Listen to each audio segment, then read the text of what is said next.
चलो हम लोग पेड़ पौधों की दुनिया पढ़ रहे थे। आज से पहले हमने एकल बीजपत्री क्या होता है, द्विबीजपत्री क्या होता है, ये सब पढ़ लिया था, है ना।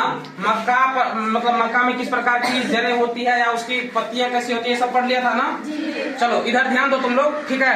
आज पढ़ते हैं हम लोग, इसका अभ्यास करते हैं और अभ्यास में एक एक करके सब कुछ इसको मतलब डिफाइन भी किए हैं और इसका फिगर भी बता दिए हैं। तो सबसे पहला जो क्वेश्चन है उसको हम लोग ध्यान से देखते हैं, ठीक है। निम्न के चित्र बनाएं, मूसला जड़, रेशेदार जड़ और पत्ती। तीन का चित्र बनाने के लिए कह रहा है, मूसला जड़, रेशेदार जड़ और पत्ती का।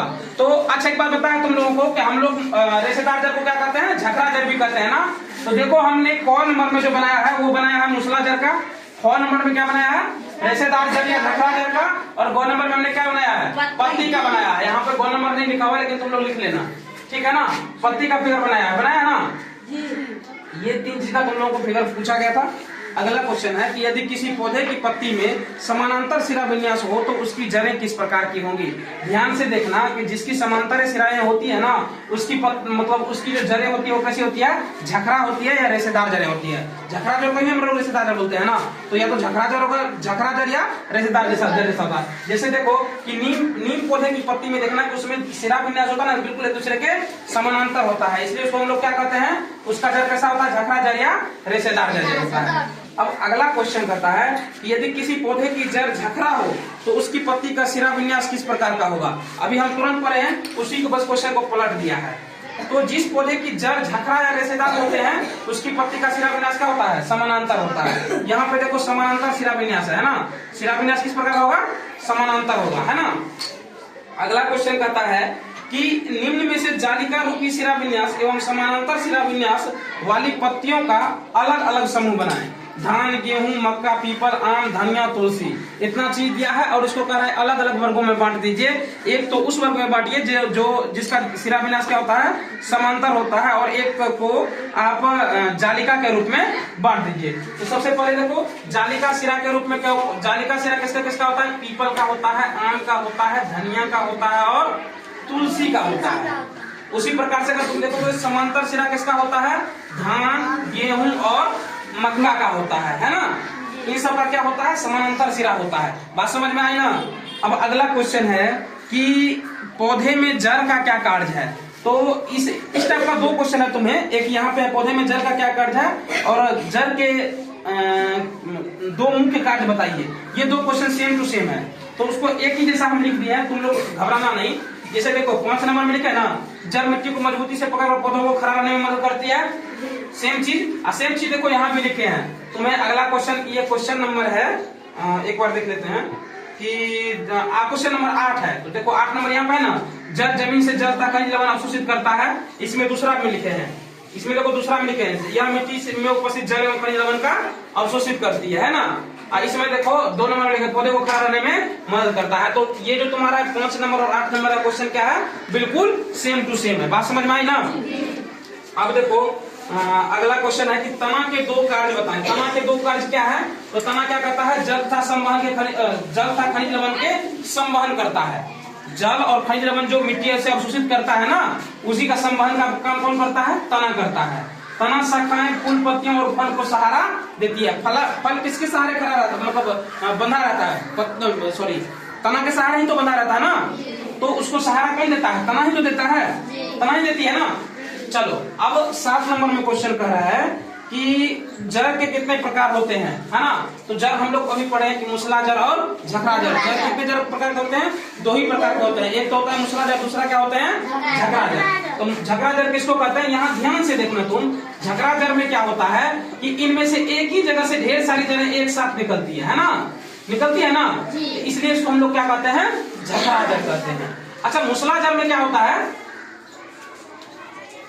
मूसला जड़ में क्या होता है कि एक मुख्य जड़ होता है। इसमें देखो एक मुख्य जड़ है ना, ये यहाँ से ढेर सारी मतलब सहायक जड़ निकली है ना, यहाँ से ढेर सारी सहायक जड़ निकली है, इसलिए इसको हम लोग क्या कहते हैं, मूसला जड़ कहते हैं। जिसमें एक मतलब मुख्य जड़ हो और सहायक जड़ें अलग अलग हो उसको मूसला जड़ कहेंगे, और जिसमें एक ही जगह से ढेर सारी जड़ें निकलती है उसको क्या कहेंगे, झकरा जड़ या रेशेदार जड़ कहेंगे। कोई दिक्कत। चलो आगे है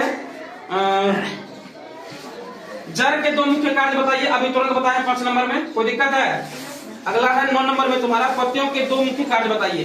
एक तो हमको पता है कि पत्ती जलवाष्प को वायुमंडल में छोड़ती है। कैसे छोड़ती है? अभी हम पढ़े हैं ना कि जल क्या करती है, जल तथा खनिज लवण का अवशोषण करती है, जो कहाँ पहुंचता है, पत्ती में पहुंचता है। अब देखो जितना जल का अवशोषण हुआ है जल से, तो क्या वो सभी जल का उपयोग वो खाना बनाने के लिए कर लेते हैं? क्या नहीं कर पाते हैं। उसमें से जो जल मतलब जल बच जाते हैं उनको क्या करते हैं, वाष्पित कर करके उसको वातावरण में छोड़ देते हैं। इसी को हम लोग वाष्पोत्सर्जन भी करते हैं। इसको क्या कहते हैं हम लोग? वाष्पोत्सर्जन भी करते हैं। समझे ना? जितनी जल मतलब अवशोषण हुआ है उस जल का उपयोग अगर वो खाना बनाने के लिए नहीं कर पाए, बचे हुए जल को वो क्या करेंगे, वाष्प मतलब वाष्प बना करके वातावरण में छोड़ देते हैं। इसलिए उसको हम लोग क्या करते हैं, वाष्पोत्सर्जन भी करते हैं। ठीक है। पत्ती पौधे का भोजन बनाती है।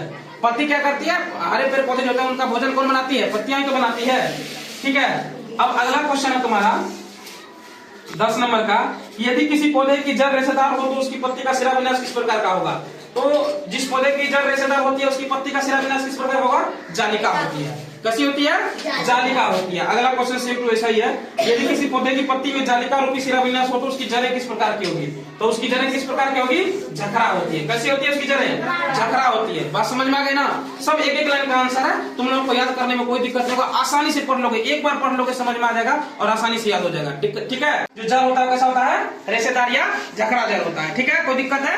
ये तुम्हारा 11 नंबर का हो गया। 12 नंबर में एक मतलब खाली जगह को भरने के लिए, तो जड़ें मुख्यतः दो प्रकार की होती है, मूसला जड़ एवं डैश जड़। मूसला जड़ एवं कौन सा जड़ होता है? झखरा जड़ होता है। क्या होता है? झखरा जड़, जिसको हम लोग रेशेदार जड़ भी कहते हैं। अगला है हमारा, जड़ें मिट्टी से जल एवं डैश का अवशोषण करती है। किसका अवशोषण करती है? खनिज लवण का अवशोषण करती है। अगला क्वेश्चन है कि पौधे को 3 वर्गों में बांटा जा सकता है, शाकझारी एवं शाकझारी एवं वृक्ष। ठीक है। झखरा जड़ का दूसरा नाम क्या है? रेशेदार जड़। क्या नाम है? रेशेदार जड़। जिन पत्तियों में सिराएं एक दूसरे के समानांतर होती है उसे सिरा विन्यास, उसे डैश सिरा विन्यास कहते हैं।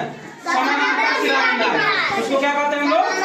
समानांतर सिरा विन्यास कहते हैं। चलो अगला है हमारा, आम क्या है? शाकझारी, वृक्ष या इनमें से कोई नहीं? वृक्ष है। क्या है?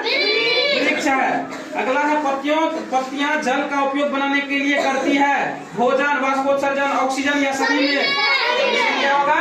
सभी में। अगला है तुम्हारा, जल की बूंदें पत्तियों से जलवाष्प के रूप में निकलती है, इसकी क्या कहते हैं? वाष्पोत्सर्जन कहते हैं। क्या कहते हैं? वाष्पोत्सर्जन करते हैं। अगला है, मक्के के बीज में एक ही बीज पत्र होता है, अतः इसे डैश कहते हैं। एक बीजपत्री कहते हैं। हम लोग इससे लास्ट वाले क्लास में पढ़े थे, एक बीजपत्री क्या होता है, द्विबीजपत्री क्या होता है। ठीक है। अब एक बात ध्यान से सुनो, इसके अभी सारा क्वेश्चन हमने बता दिया है, इसको ध्यान से आराम से अपने फेयर में क्वेश्चन पहले लिखना, आंसर बाद में लिखना। क्वेश्चन हमेशा ब्लैक पेन से लिखना, आंसर हमेशा ब्लू पेन से लिखना। समझ गए ना? तुम्हारा आज के लिए इतना ही। ये क्लास को हम लोग यहीं